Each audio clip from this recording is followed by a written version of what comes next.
Here's the report page. We have a slicer up top and a table visual below it.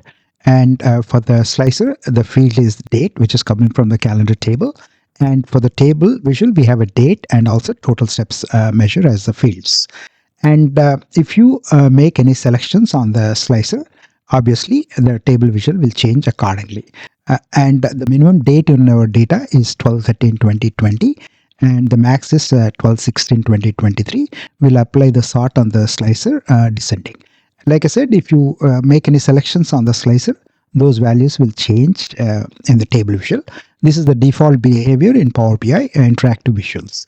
And in case if you want to make any multiple selections on the slicer, you click on your control key and plus click and to make multiple selections as shown here. Say for example, if you want to see the last 5 dates, those are selected on the slicer, and the table visual also the values will show accordingly. The problem statement is, what if we want to select only a single date in the slicer?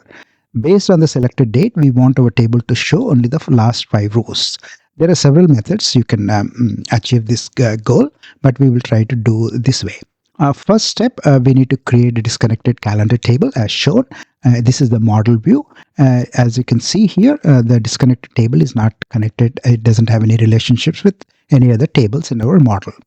And in the slicer, the date field is coming from the calendar table. So we need to swap out and replace it with the date field from the disconnected calendar table. Obviously, when you click on any selections and make any selections on the slicer, the values in the table visual will not change. So the next idea is that we have to create a measure and use it as a visual level filter for this visual. Let us try to create a new measure. That way we can try to look at the last 5 days whenever this user makes selections on the slicer. Those values will change in the table visual. So we are creating a new measure. We'll call it as measure for filter condition. And it's a very simple measure. We'll say, hey, if max calendar table date is greater than max disconnected calendar table date, we will hard code the value as 5. We want to look back at 5 days. And this is the logical test for the if statement. We said, and max calendar table date less than or equal to max disconnected table date. And if this logical test is there, and if this result is true, we want 1. Otherwise, we want 0. Close the parenthesis and commit to it. Once we commit, the measure is ready.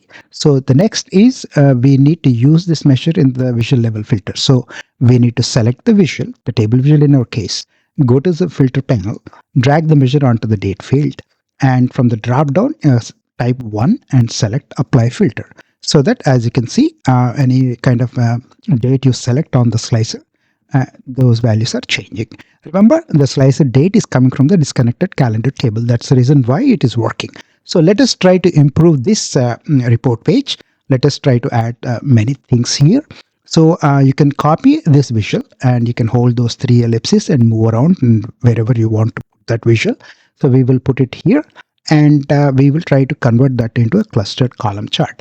And we will try to use the format pane and make any changes. It's up to us, right? Whatever changes you want, you can make changes. And if any kind of date is selected on the slicer, obviously both visuals, the values are changing. So far so good, right? So what I thought is, what if we also try to create a dynamic title for these visuals? So here is a way we can do it. We can create a measure. We will call it as title for chart equal to, and we will type in, say, showing data for the last or previous space, close the parenthesis quote, and say we will use selected value. For now, don't worry about it. I have already created a what if parameter called as dynamic parameter, and I will show you how to create a what if parameter also. It's pretty easy. So let us try to move along and type whatever we want. I'm just typing it out, and you want to get this emojis window. Press Windows key and period button. It will show up and select the emoji. And I'm just trying to type it so that the title also will be dynamic and it should make sense, right? So this is what I'm using. And once we capture those values from the slicer and try to go to the title of the visual and pass the field value, as the title, press OK. We have a dynamic title, right? So the selected date is captured, and also we are not getting any kind of previous days here, right, for now. So all we have to do is, this is how we can do it. Like I said, we have to create a what if parameter.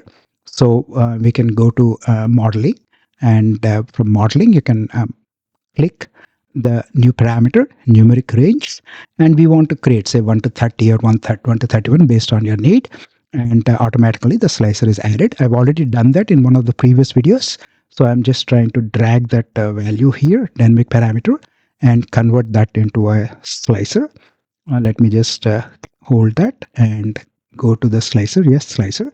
Instead of in between, we will try to change that into a tile. So once we click on any values, the title also is changing. I think this looks awesome already.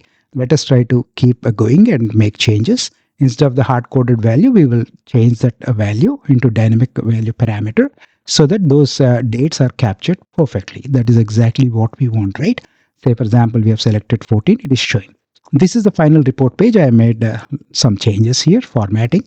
So as you can see, if I make any selections, I've selected a date, and I've also selected a dynamic value parameter.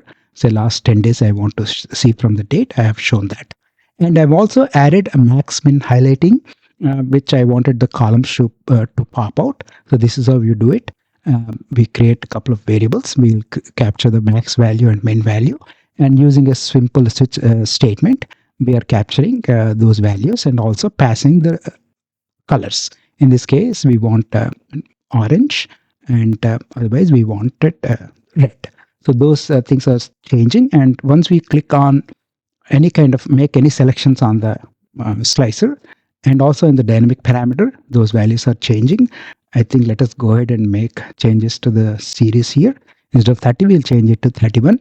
This is perfect, right? It is working perfectly. So in a short time, we have created a measure, and we have used visual level filters. And also we are selecting any date, and from the disconnected table, the values are changing. And we have also created a dynamic title, and also the colors are changing in the columns. So this is cool. Thanks for watching. See you in the next video.